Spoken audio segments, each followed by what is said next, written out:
Like, Good. yeah, like literally you have Okay, we got 7. 5.3, A3. 5.4.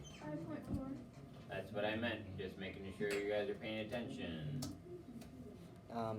Didn't you say we could watch this tomorrow? I did say that. Congratulations. Use a graph to interpret inverse proportion. So if you look on page 280, they've got a graph there for you. They've also got a chart, so you can see, hey look, can I multiply everything and get the same k value? 1 times 120, I get 120. 2 times 60, I get 120. 3 times 40, I get 120. Alright, there you go. You know it. You know you can do it just based off the chart. But if you also look at the graph, you can use the x, y coordinates of the graph. So if they did not have the chart there in the first place, you could just look at the x, y coordinates. You need to look at every single one of them. Those first three we knew from the chart are inversely proportional. But we look at the next one after it, it's got 6, 20. Do those multiply to get 120? No. Yes, they do. 6 times 20 is definitely 120. So we still get the same k value, so we know that it's still an inversely proportional.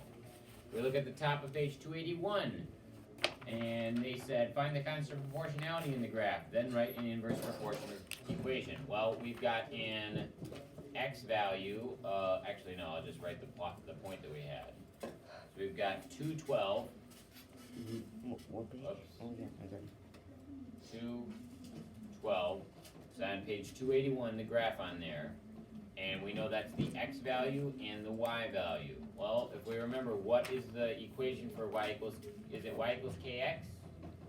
Oh, For inverse proportion? yes. No, it's what? Is y x X, y equals k? k. So then we need to put the x and the y value in there, replace it. 2 times 12, we're going to get our k value, which is 24. 24. So we know that k equals 24, and when they ask us, hey, will you please give us, with sugar on top, and sprinkles, and a pretty please, all those things on top, when you ask us for those, then can we actually do it? Yes, because we know x, y equals k, we just have to replace k with the 24 value, x, y equals 24, and there is your inverse proportion equation. I think that answers both of them. Oh, it says explain what 212 means in this situation. Well, you guys gotta look at the graph. The 2 is the x value, that's the number of window cleaners, and the 12 is the number of hours. So that means it's gonna take 2 window cleaners 12 hours to finish it. So 1 window cleaner would have taken 24 hours.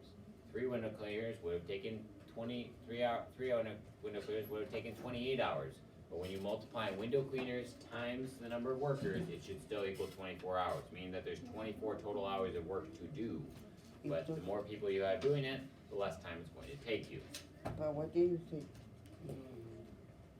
Page 282, it's got the guided practice. Do number 5, check the answer in the back of the book, then you can start your assignment. Carlos, you can hit pause Okay. and bring me the